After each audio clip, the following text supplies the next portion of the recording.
Yo, hey everybody, it's me, Mimo Screen. So lately I've been playing through the game Lies of P, which is a fucked up reimagination of the story of Pinocchio, following a teenage android superhero fighting an army of relentless robots. And it kind of dawned on me that super reminds me of Kikaider, which was like my favorite show when I was a teenager. Also about a teenage robot superhero fighting a robot army. If you've never checked it out, it's peak classic 2000s anime. Anyway, then it had a 0-1 season, which sort of wasn't as good, and ever since I've just kind of been craving more Kikaida. There was this wonderful twist after the fact that the entire original Toku series was available on DVD in the USA because a company called Generation Kikaida had licensed it for Hawaii, where Kikaida is regarded as a national hero in a bizarre twist.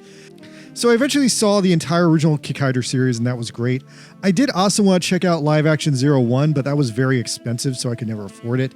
And then later I saw Keita Anamiya's Mechanical Violator Kikaider, which is a ridiculous movie where Kikaider goes to Jesus Town. And then I've also seen the most recent Kikaider movie, Kikaider Reboot, which was just a completely disappointing film that I feel like did not understand the material at all. Anyway, so now lately, I've been reading through Ishinomori's manga backlog, and I've read a couple of decent manga by him. A couple of the Kamen Rider manga are good. I've also found the Robot Detective K manga to be excellent. That's so far my favorite manga I've read of him. I don't know how good it is compared to the show because I haven't seen the show, but the manga was excellent. Ishinomori really is a god of manga. Anyway, I finally buckled down this week and decided to finally read through Kikaida the manga, and it was a great experience. Considering I've always wanted more of Kikaida the animation, the manga is similar enough, but different enough that it's worth reading. So, one thing I've noticed as I've compared the Toku, the manga, and the anime is that Ishinomori made the live action show first, but it was very a Monster of the Week show. It was very run and gun, we're doing this in this spot, and they kind of just winged it. Then the manga is a second draft of the story to finalize and make it good, and I believe they did make it good with the manga. But then the anime is then a further third draft of the story, readapted back for TV with a few things taken back from the Tokusatsu show, and that's kind of why the anime is so perfect, because it's like draft 3 of Ishinomori's Kikaida. So at this point today, I'm going to quickly go through the first 4 chapters of the manga, side by side it with the animation and a little bit of the Tokusatsu show, and fully explain what's what with the adaptation, what they changed, what they took out. For this video, I'm only going to go over the first 4 episodes, which are pretty close adaptation-wise, but I want to keep going because there's way more interesting and varied stuff if I keep going, like the time Kikaider fights dinosaurs in New York. That's actually what I want to talk about. I want to talk about Kikaider fighting dinosaurs in New York, but that's not in this video. Anyway, I'm also going to mention that the Tokusatsu show is amazing, and sometimes the anime and the manga will directly reference it. By and large, I recommend you check out the Kikaida Toku. It's a great watch, but because the live action and the anime are so completely different, I'm only going to bring up the Toku a little bit when the anime or the manga are referencing things that don't make sense without the context from the Toku show.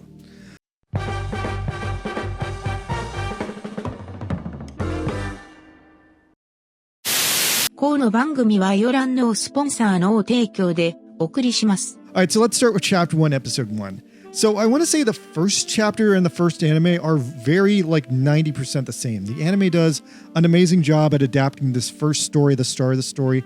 So I have no notes about what they changed here. It's basically perfect. In the manga, there are a couple of tiny differences that tell the same story, but in a few places they're just not as well refined. In the manga, Komyoji's lab is just blown up pretty quickly by Green Mantis, who shows up in a black Cadillac.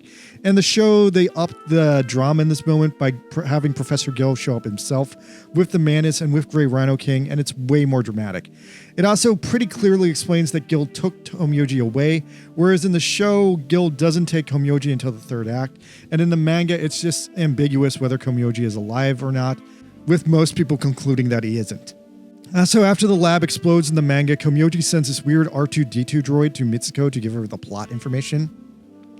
This character in the manga is just called the Message Robot. This dude is omitted from the anime, and she finds the information on her own by just going through his stuff. I will say this little guy sticks around a while in the manga, and he might be one of the manga's only exclusive characters. He might be a reference to the Tokusatsu show, because in the Tokusatsu show, Professor Gil had this shitty cardboard radiator robot in his evil lair. So maybe Message Robot is a reference to that from the Tokusatsu show, but otherwise he doesn't matter. Alright, so then the next moment, Jiro awakens in a field, and that's essentially his birth. Now, the anime expands this into a full and very developed scene, and it's wonderful. Whereas in the manga, it's just 2 pages of here's Jiro, and he sees a frog. The frog is also in the anime. That's maintained. Now, one big interesting moment that the anime added is that Jiro causes a recluse truck driver to crash. I do want to say that this is a very long distance callback to the Tokusatsu show. The first scene in the Tokusatsu show is almost the exact same truck driver who crashes his truck upon seeing Grey Rhino King in the middle of the road. And I love the way the scene is executed in live action. So yeah, I feel like this is a callback here.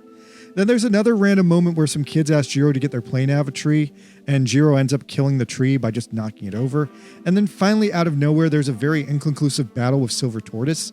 Silver Tortoise was a pretty big Destructoid in the original show, part of a second generation of improved Destructoids made to fight Kikaida. In the manga, what seems to be going on is Silver Tortoise just randomly shows up like whenever Jiro is relaxing and tries to kill him. It's kind of funny, but what sucks is Jiro never conclusively kills Silver Tortoise. And while Jiro fails to kill the Silver Tortoise in the manga, he gets away. In the anime, Jiro chases after him and ends up finding Grey Rhino King. And I think he finally blows up Silver Tortoise in the last episode of the anime, but it's hazy and I forget, but I think that's what happens. Anyway, then in the manga, there's an additional exposition point of Mitsuko reading more of her dad's notes that she got from the message robot and getting a bunch of other drama bombshells all at once, including the one that her brother Ichiro died fighting to protect the environment against corporations, that her mom was a spy from Professor Gill, and that she and Masaru were both conceived and given birth to while her mom was playing a character under Professor Gill's orders, which is insane. Anyway, both the episode and manga end with Grey Rhino King showing up trying to kill Mitsuko. I want to say the anime jazzes this fight out a little bit more by placing it in the ruins of Komyoji's lab, whereas in the manga it seems like they're fighting in the front yard of the house. Also, a majority of the manga exclusive content from this fight is pushed forward into episode 2, the Green Mantis fight. So I want to say as a result of that, Mitsuko is slightly less involved in this battle in the anime, but everything she does in the manga happens in the next episode. So that brings us to episode 2, another super faithful adaptation of the manga, where a majority of what was cut out of episode 1 ends up in episode 2. So this is a story mostly about Mitsuko and Jiro first getting to know each other. The anime adds some additional scenes where Jiro gets to know Masaru too, to add him as a more active participant in the story. We also see for the first time Jiro lose it to Gill's flute in this episode. In the manga, this happens in the middle of the Grey Rhino King fight in a way that I kind of think downplays it. I think the anime handles it way better by making it a whole major moment, because he does try to kill Mitsuko and it's a really big deal in the show. The anime fully elevates it by making it a straight up attack on her and having Mitsuko's weird romantic feelings for Jiro completely cut off here, and Mitsuko therefore comes off slightly more sane. In the manga, Mitsuko is constantly forgiving Jiro because she has a crush on him, but it's insane because he's a robot, and I think the anime kind of grapples with that. In the anime, Mitsuko only starts to forgive Jiro after he kills Green Mantis and saves her. The show also introduces Jiro's bike, the Side Machine, and gives it a bigger entrance, as in the manga, it's kind of just at the house and Jiro steals it without it being a big deal. And probably the biggest difference in the manga is that in the manga, it's friggin' Green Mantis who dubs Jiro Kikaider, or rather that he's just a machine, with the name being sort of mumbled by the fact that Green Mantis is a mantis. The anime, meanwhile, super plays it up and makes it way more dramatic by making Jiro call himself Kikaider, after Mitsuko rebukes him for him choking her out and him having a whole, self-identity crisis. So the anime is way cooler about that, and fuck Green Mantis, he doesn't deserve any credit. The anime also chooses to kill Green Mantis here. The manga makes it seem like Green Mantis is dead, but then he shows up randomly later in the Orange Ant chapter. Now, the ending is probably the biggest division point here. In the manga, Jiro runs away because he misunderstands Mitsuko talking about his Gemini circuit, and that if she can't fix it, she'll have to destroy him, with him only hearing the words destroy him. So he hops on the Side Machine and runs the hell away from this middle-aged girl. The anime makes it, though, a lot more straightforward, that Jiro's just a machine, despite that he has a heart and she hurt his heart. Because his feelings were hurt, that he runs away, and because Mitsuko can't understand him, he doesn't want to be around her. And that's way more angsty and cool, in my opinion. All right, so then the next chapters are where we get the most changes, because these next 2 chapters are very, very screwed up in the adaptation. So both of these two chapters introduce us to Hanpei Hattori, the show's goofball detective. And while the manga is a two-parter about Orange Ant, the show adapts this into part 1, featuring a Toku Destructoid named Carmine Spider, and then holds off Orange Ant for part 2. And it feels like Ishinomori kind of lost interest in the Destructoids after the first couple of chapters, while the anime threw in a couple of the extra ones from the Tokusatsu show to make it feel a lot more nostalgic. In this case, Carmine Spider was originally from episode 8 of the live-action show, and that episode is pretty messed up. Episode 8 of the Tokusatsu is the Laugh of Carmine Spider, and it's an episode where Carmine Spider is just straight up serial killing children as often as possible whenever he finds them, seemingly at random at first, but then it's later eventually revealed that Dark has collaborated with a pharma company mad scientist woman who apparently needs children to run medical tests on to develop drugs and chemical weapons. And so, yeah, a bunch of kids die in this episode. I guess that probably left some people traumatized, as it's definitely one of the darker episodes of the live action show. This episode does start off with a very classic Tokusatsu cold opening of Carmine Spider killing some random people making out in a parking lot. Anyway, meanwhile, manga part 3 is Orange Ant part 1. And I should also feel like mentioning that in the Toku show, at the start of this episode, Orange Ant very brazenly and almost politely explains to the people he's going to kill about how he's going to kill them, why he's going to do it, and then the people try to have like a polite debate with him about not doing it, but at the end he just kills them with acid, and it's kind of the best part of the episode because it's very surreal and very brutal. I guess those scenes are similar in that both Toku episode 3 and anime episode 3 start with the Destructoid doing murders. Anyway, meanwhile, the manga starts with a big scene where Jiro learns to play guitar from this random guitar guy. The anime has the scene, but waits to play it to the middle of the episode. Anyway, so the guy teaches Jiro to play guitar. Jiro learns guitar in about 2 minutes. Then the guy gets mad at him. Jiro hears Gil's flute and punches the guy in the face. Then he basically starts a riot and ends up destroying a construction site with his robot powers. Now, after this in the manga, we first get introduced to Orange Ant, who has a human form where he looks like a black guy, and he just gasses to death this random gym class of high school girls with something called photochemical smog.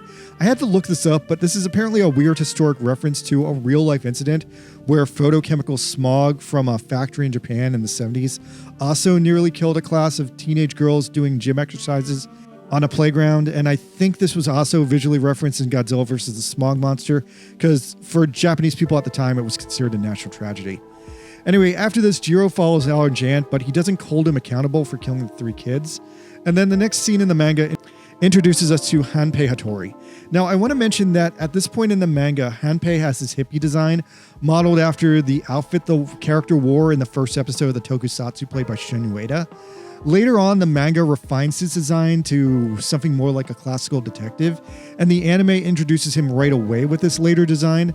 I want to say the anime probably has, ironically, the most serious version of Hanpei. The Toku used him as a gag character, but what's interesting is the manga almost seems like he's a straight-up scammer. It seems like the only reason Mitsuko is using him in the manga is because he's the only private detective she can find on short notice in town. But what's really interesting is I feel like the manga is also this crazy middle step between the Toku and the anime version. It feels like in the manga he's transitioning from the Toku version to the anime version, because the anime basically starts us with a Hanpei who already has his manga arc completed. Anyway, so the anime builds up Hanpei's partner Etsuko Saratobi also significantly. For some reason, Etsuko only exists in chapter 3 of the manga, and that kind of sucks because I really like her. I think she's one of the best characters on the show. Anyway, she fully exists for Hanpei to have someone to talk to, and I do love that the anime eventually made her a complete character and gave her a spiffy jacket. Anyway, her depiction in the manga is a little bit darker like Hanpei. It seems like while in the manga they have a more romantic, codependent relationship, both of them seem like shittier, morally gray people in the manga, with Etsuko screaming several times that if the police catch Jiro before they do, they won't get paid. Whereas in the anime, I thought they were both smart, kind, lovely people. Anyway, they go to the construction site Jiro destroyed and hope that he'll return to the scene. And then in the manga, Jiro starts a fight with Orange Ant, runs away from the cops. Hanpei and Etsuko steal a child's bicycle to try and be involved in the high-speed chase between Jiro and the cops, which just leads them getting shouted down to by a kid. Then Jiro randomly ends up in another fight with Silver Tortoise, who still won't come out of his shell in the manga. Then finally Hanpei saves Jiro, and takes him back to Mitsuko on the side machine, while Etsuko gets abandoned and essentially ran out of the story at this point. Maybe she quit working for Hanpei after this, but I'm sad to see her go. Anyway, back in the anime version, Jiro walks around town, walks around a junkyard, and is mega sad for several days. Then he learns guitar from the guy in the middle of the story, not the beginning. Meanwhile in the anime, Hanpei and Etsuko successfully find Jiro and try to talk him into going home. In both stories, Hanpei has been lied to that Jiro is Mitsuko's missing brother. Hanpei gives Jiro a big speech here and tries to talk him down that family is always his family, although Jiro rationalizes it that since he's not human, he can't live in a human home. I also want to say at this point, Hanpei plants the thought in Jiro's head that brothers and sisters are important, which then Jiro gets really weird with going forward as he considers all the robots he fights as brothers. In the manga, Jiro seems to just have naturally arrived at this conclusion, so it's cool that the anime kind of set it up here. Jiro eventually storms off, realizing Mitsuko still wants to destroy him, and Hanpei abandons Etsuko like in the manga, but it's not as funny. So then the climax of the episode is that Carmine Spider fights Jiro on top of the radio tower. Now in the manga, he fights Orange Ant here in the same location. Anyway, Carmine Spider completely and firmly lays out the relationship between Gil and Kimyoji to Jiro. In the manga, Ant has all the same dialogue. But yeah, the big reveal here is that Gil was working for Kimyoji, which is why he made all these evil robots. I do want to mention at the start of the manga, it seemed like Komyoji was slightly more evil, as he did make a series of animal robots called the Dark Destructoids of his own volition. The manga posits that he originally made them to help protect the environment from like companies and poachers, whereas in the anime it just cuts it cleaner that Gil tricked him into making them and then used them as an army of killer robots because, duh, they're killer robots. By the way, I just noticed that this page in the manga mentions Komyoji's original 13 androids. So this is something that's only explained in the Toku show, and it's kind of a big plot hole in the Toku show because they lay out Komyoji's original 13 androids in the first episode, but then not all of them actually appear in the show. So that is still kind of funny. Okay, anyway, back to the Carmine Spider episode. So yeah, after the fight on the radio tower at the end of the anime, Jiro kills Spider, but in the manga, he only rips off Orange Ant's head, and then Orange Ant weirdly just exists for the rest of the manga with his head decapitated. Anyway, in the anime, Hanpei figures out that Jiro is a robot at the end of this episode, and in the manga, it takes him a little bit longer to realize that. Oh, and Kikaida saves Hanpei from the collapsing tower because Hanpei was on the tower in the anime. There's also a post-credits tease in the anime where Hanpei straight up, being the upstanding guy, asks Mitsuko to tell him the truth about what's going on with Jiro, and Mitsuko eventually confesses off-screen. So that brings us to Orange Ant episode 4 in the anime, Orange Ant arc part 2 in the manga. Alright, so the manga, Hanpei just takes Jiro straight back to Mitsuko's house and gets his fat pile of money, but realizes after the fact that something very abnormal is going on here, so he decides to monitor the Komyoji house after the fact to see what the hell the deal is. Oh, and also in the manga, Green Mantis comes back in this chapter for no reason at all at this point, but the anime conveniently has that happen in a dream sequence, so it makes more sense in the anime. Mitsuko has this dream where Jiro is killed, and in his death, he becomes a real person. Mitsuko has now fully processed her guilt for Jiro's situation, and that's cool. Anyway, so back in the manga has Jiro meet Mitsuko again, and they talk for a while. Mitsuko agrees to fix Jiro's Gemini circuit. Jiro strips down to his underwear. Then in a really badly aged joke, Gil plays his flute, and Jiro goes on to assault Mitsuko, which is stupid, but before Jiro can even grief out about that, Orange Ant shows up headless at the house and they get into a fight. Now, I'll talk about the anime equivalent of the scene way later because it happens in like episode 9 of the show, but it's mega cringe, and it's so cringe that Toonami censored it in the US. Anyway, overall, this is a pretty short chapter. Orange Ant comes back with no head. Green Mantis is with him to back him up. Kikaida transforms and almost instantly kills them both. And then while Jiro is being kind of self-hating about how ugly he is, which does come up in this chapter, Mitsuko gets kidnapped by Gold Bat, so he doesn't get fixed because now Mitsuko is gone, leaving Masaru to finally have a role in the story, telling Jiro that Mitsuko was kidnapped. And finally, at the end of this chapter, Hanpei finds out Jiro is Kikaida at this moment instead. Alright, quick comparison to episode 4 of the anime, because that's hugely different. So the anime starts out great with Jiro playing his guitar to a bunch of kids and making them happy, but then the kids have to go home. Jiro eventually befriends this orphan girl who has a kitten. and the sad girl says that the music is soothing the kitten and to keep playing. Meanwhile, Mitsuko and Etsuko and Hanpei go around in their car looking for Jiro. Oh, and Hanpei also has his car from the tokusatsu in this episode. Man, that car did some crazy funny stuff in the tokusatsu show. Like, he used to lick it to make it turn on. It was insane. Etsuko and Mitsuko have a significant conversation about how Mitsuko grew up. This is where you get some backstory on her. Mitsuko eventually hears Jiro's guitar and tries to find him. Mitsuko ends up scaring off the little girl and the cat. She fully forgives Jiro for choking her out in episode 2. Jiro tries to explain to Mitsuko that Professor Gil's flute is making him go insane, but before he can do that, Gil plays the flute again, and he starts trying to choke out Mitsuko again, which further traumatizes him because he likes Mitsuko. Jiro then runs into Orange Ant like in the manga, and Orange Ant instantly knows him like in the manga. In the anime, Orange Ant declares that he's been ordered to fight Jiro, so they fight. They have a similar conversation to the conversation from the radio tower in the manga.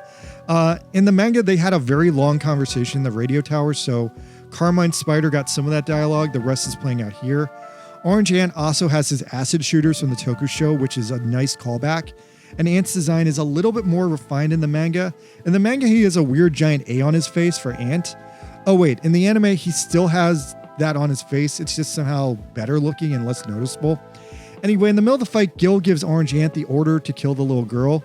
This syncs up with a moment from the first fight in the manga where Gil orders Ant to kill Jiro. And then at the end of the fight, Gil orders the Ant to kamikaze himself with acid, which is another nice callback reference to the Tokusatsu episode where I want to say something similar happened. Anyway, in the end of the episode, there's this beautiful scene where Ant describes that Kikaida can't be friends with other robots because he won't work with Professor Gil and therefore he's defective. And Kikaida also ends up being horrified that he's so ugly and that the cat and the little girl are horrified by his transformed form. The girl calls him a monster and that just gives him even more angst. Hanpei shows up to save the girl from falling down the stairs. Mitsuko tries to get Jiro to come home again, but Jiro gets super self-conscious about how ugly he is and he jumps out a window. Anyway, after this episode, Mitsuko thinks Jiro hates him, but Hanpei says that Jiro doesn't hate her. He seems to be ashamed and that Mitsuko is the person who treats Jiro most like a human. So Hanpei tries to smooth out the relationship, and Mitsuko just thinks about the dream she had where Jiro died. Okay, I'm going to cut off the video here because I've been rambling for 20 minutes. But the next episode of the anime is Yellow Jaguar, which is an anime exclusive. So I'm not sure exactly where that syncs up with the manga. But the tokusatsu version of that episode is hilarious, which I want to talk about. So yeah, I'm going to keep reviewing Kikaida. Come back later. This has been fun. I'm happy. Later.